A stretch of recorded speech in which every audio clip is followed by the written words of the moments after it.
Also a pastor at Mill City Church. Also a regular person. Pastors are people too. Yes. So, just wanted to begin. How are you? This is heavy stuff. Maybe a few of you just kind of share one or two word or a sentence reaction to how this morning's been for you so far. Anyone? Just shout it out.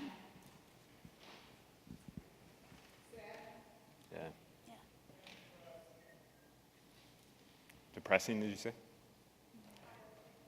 Yeah. Empowering? Good.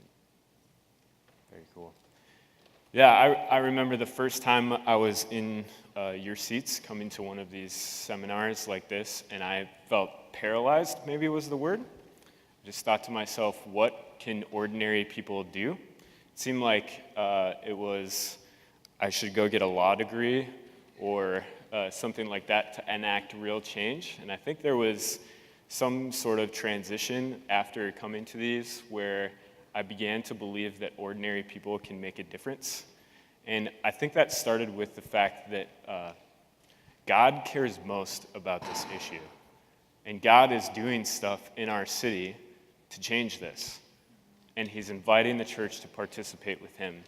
The fact of the matter is it's not up to us, but there's this great invitation that our God who is redeeming, our God who is rescuing, is inviting us into it. So let me just talk real briefly about what this seminar is going to be about, how it's going to go, and then we'll dive right into it. So this is mostly going to be storytelling. We're going to tell the story of our missional community, and basically the story is how ordinary people responded to this issue and got caught up in something bigger that God was doing. And then I want to talk a little bit about how maybe you could engage in that same thing too. So that story starts about 3 years ago, this month actually, 3 years ago. And it really starts with our community, Mill City Church. So Mill City Church was at this place where it was doing some self-assessment of who we were as a community. We were looking at who we were and what we were doing. And one of the things we were looking at was we had a traditional expression of small groups in our congregation. And we looked at small groups and said they're really great at two things. They're really great at studying the Bible, connecting with God, and praying. And they're really good at building community. But something was missing. Something big was missing. And what we discerned was missing was mission, an expression of participating with God in a smaller group of people.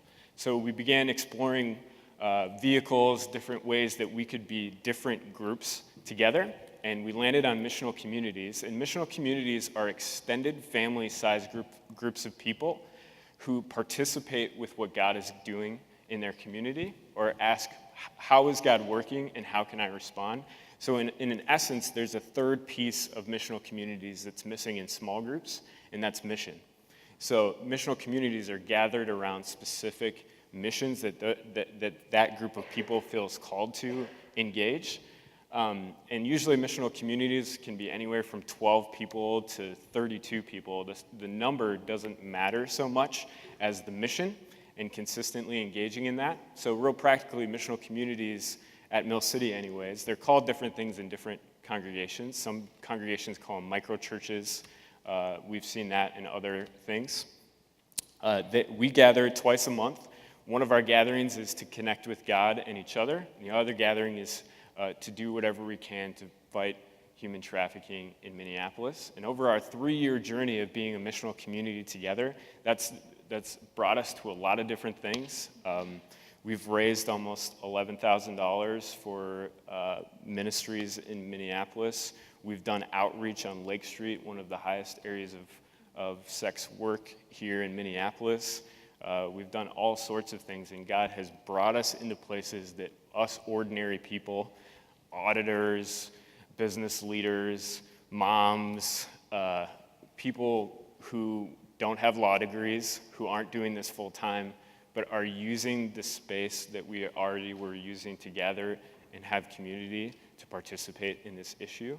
And we had done that for about, I think, a year and a half, and then we had gone through all of this education about this issue. God had done some amazing things, but we kept discerning in our prayer and asking what's next, and the big thing was we need to discover what's happening in our own neighborhood. And our neighborhood is northeast Minneapolis, and so there was this real desire for our missional community to notice what was happening in our own neighborhood, and so we started to press into that a little bit. And Christian Ann, you want to tell the story from there? Yeah. So, what do you do when you don't know what to do? You pray, right? And so we thought, well, let's gather and let's do a prayer walk in one of the most trafficked, most heavy traffic areas, not with a K, but with a C. So there's lots of stuff happening, there's lots of businesses, and Central Avenue was that place for us.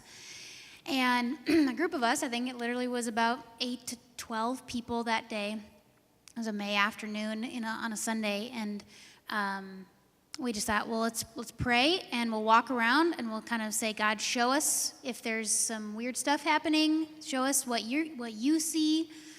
And a whole bunch of nervous people went in different directions for about 20 minutes.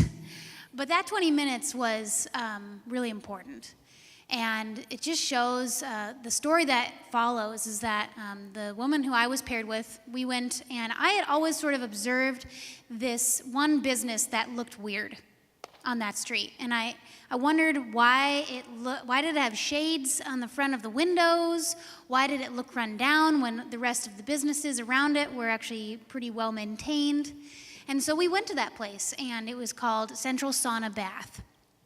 Weird name to begin with, right? So just normal observations, and we knocked on the door because even though the open sign was lit up, it was closed. And we were met by a woman who sort of just stood in the doorway and talked to us and just played the dumb card and said, hey, what do you guys do? Tell us about your business. We're a bunch of neighbors that just live in the area, and we're just learning about the neighbors or the businesses on this street. And she said, well, we're a spa. And I was like, oh, okay, what type of services do you have? And she's like, normal massage, that type of thing, and it was kind of vague.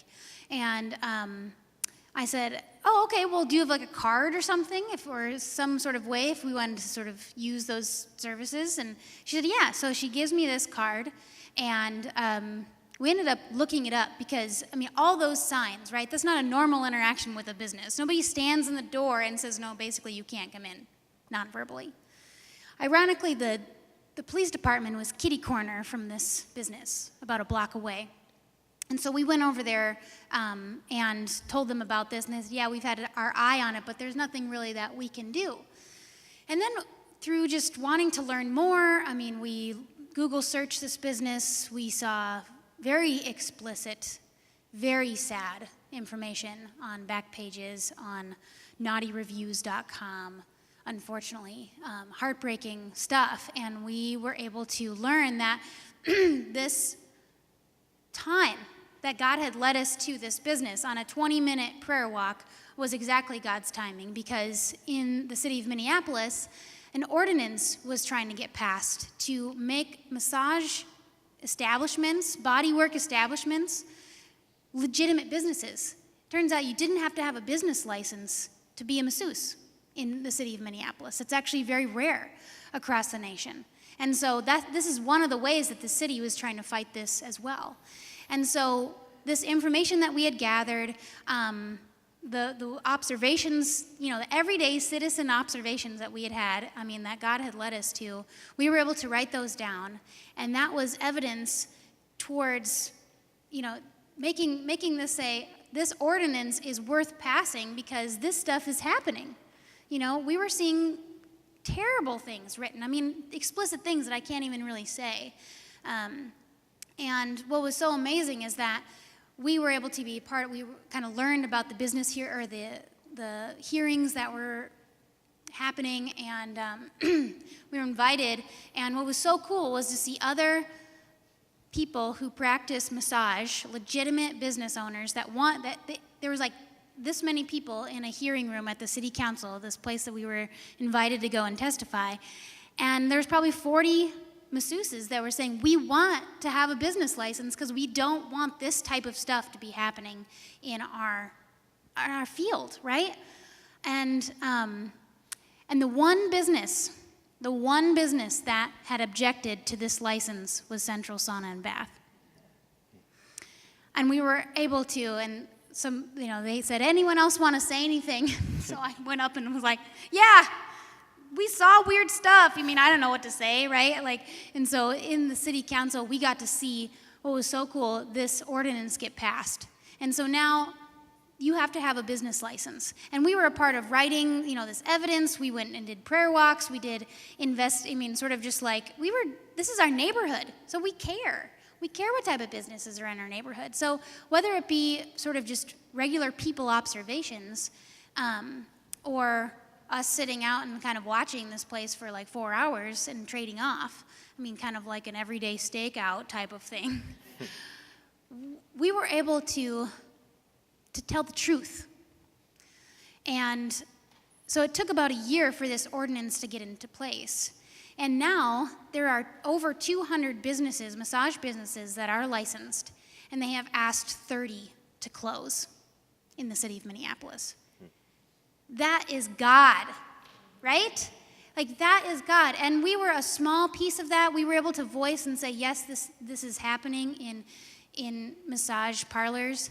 But this is one of the places where trafficking happens, because there's a facade, right? And there's protection, and that's Satan's work, if I'm honest about that. But it was so cool to see everyday people that just said, we observe that something weird is happening. This doesn't look right. And that's everyday people that say, it's worth taking 2 hours out of my week just to walk my streets. And we were able to work with the city. When in doubt, you have to believe that the city is on your side. There's lots of red tape. There always will be. There always will be, like what we heard from John today. But it's worth getting involved, because then there's people behind these closed doors that are really getting abused and getting injured and getting caught in this. And the story that I'll end on is we decided, okay, we're helping this get shut down, but we want these people to know that they are loved. And so we went back multiple times, and we brought gifts, and we brought notes that said God loves you, and we gave resources to if people wanted to get out, if the women who are working there wanted to get out. And so by the third person that went there, his name is Brian, and he's the auditor, the insurance auditor that JD was talking about. He says, we just wanted to give this to you. We don't know what we're doing, right? We're dealing with people who are doing totally illegitimate stuff. And she said, wait, don't go. Why are you here? What are all these gifts? What are all these love notes coming to us? Are you from Diamond's Coffee Shop down the road? Because that's where we were getting the gift cards from. Do you want to see us shut down? And so she was totally confused. He said, no, we just want you to know that you are loved, and there are other ways to make money. And if you want to get out, or if someone feels unsafe, there are options for you. And we want you to know that. And she said, I don't understand. And he said, well, do you really enjoy the work that you do? And she said, well, of course I do. And he asked again, do you enjoy the work that you do? She said, yes. He asked a third time with tears in his eyes, do you enjoy the work that you do? And she started to cry. And he was able to say in that moment, we just want you to know that you are cared for and there are other options for you. And she said, yes, she does. And what's so hard is that when you're so stuck in this life for so many years, and this was the woman who probably managed the business, she didn't know anything else. But we have to be those people. We have to be the ones that at least say there's another way. There's a way out. Here are the resources. And so even though we might not see those people again, we wanted to share that story with you because it's everyday people that's not afraid to go to the places that look a little shady. The hard stuff is happening in those places. That work with the police, that partner with the laws of the land. And that says, God loves you. And we don't know if they've heard that recently. So that's a group of 12 people, half of who are starting to have kids. And so it's been amazing to see. That's one piece of our story of us just being faithful to that process over 2.5 years. Yeah, I've just become thoroughly convinced that if ordinary people make themselves available to what God is doing in their neighborhood and are willing to just be there and be present and keep following the leadership of God wherever they're at, that this sort of thing is happening. This sort of thing you can get caught up in and be a part of. So we wanted to share this story just to say it's possible. I would love for Kelsey to come up. Kelsey's also a part of our group, and I asked her just to come share what it was like getting involved in Captives Free, and then we'd like to just take some time where you can ask any of us any questions, practical or just more about our story, about what this might look like in your life. So Kelsey, do you want to just share a little bit about what it's been like to get involved? Sure. So anti-human trafficking efforts have been something that I had been passionate about, had learned about in college, and my t-shirts from an organization I was involved with in college. And I kind of had stepped away from that. I guess I didn't really have a way to be involved in that. Moved to Minneapolis a few years ago, started attending Mill City, and was excited to see that there was a group that cared about that, and there was a way that I could connect with people that also had that passion. And so I guess one of the things that has been really great about this group is that this is a very heavy topic. Like, people that are caught in this kind of darkness, it's not something that you can walk away from and kind of forget. Or, I mean, it's just a hard thing to know about. And I think that there's a reason that God puts that heavily on our hearts, that he wants us to be praying for those people, and he's compelling us to do something about it, whether it's just walking and praying through our cities, or talking to someone and building relationships with people who we might not normally come into contact with.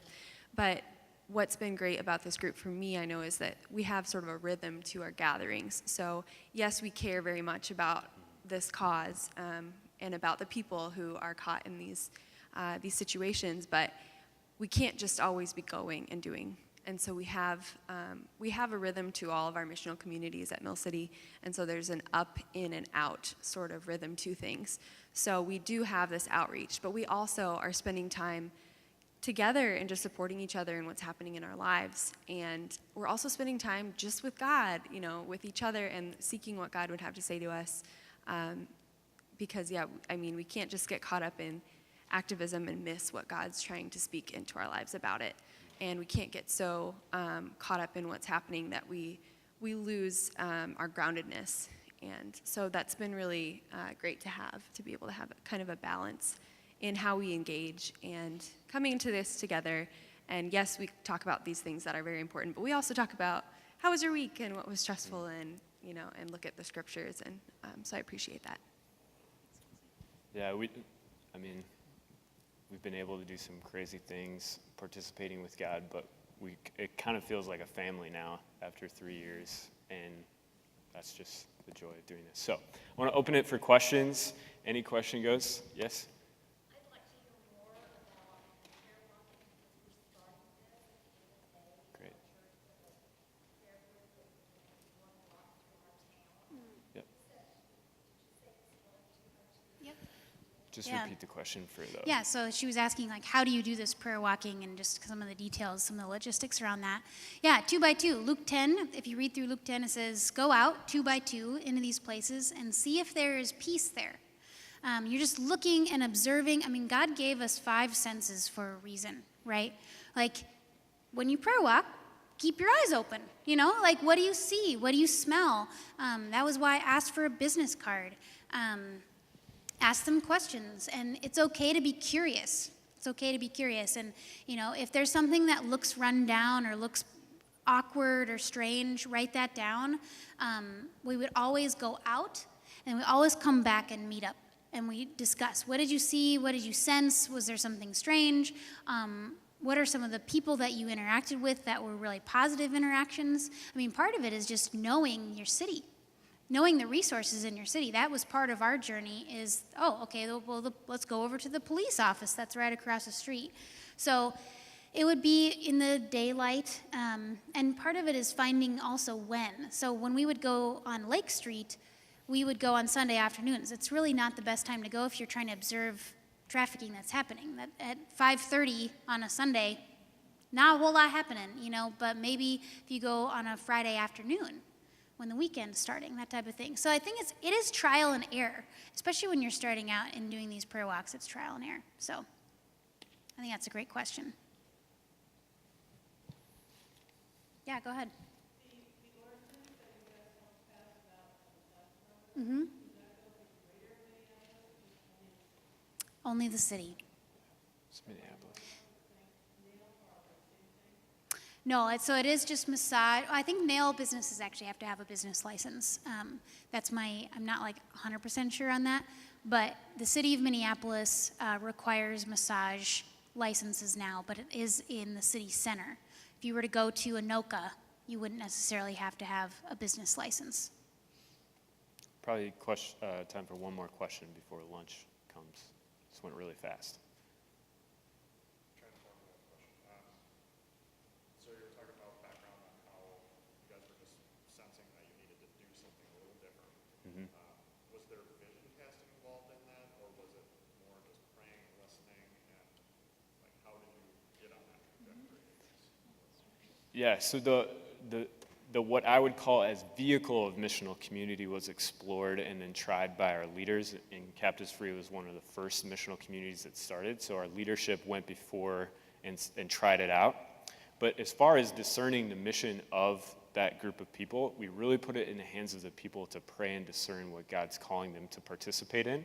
So there's no vision casting from leadership like, this is what you should do. There's more, here are the tools in which you can listen to God, listen to each other, and be out in the community discerning what God is doing there to move forward into it. So one thing I'd say just to kind of close our time is part of my role at Mill City is training missional community leaders, and I want to offer that to any of you who want to do this.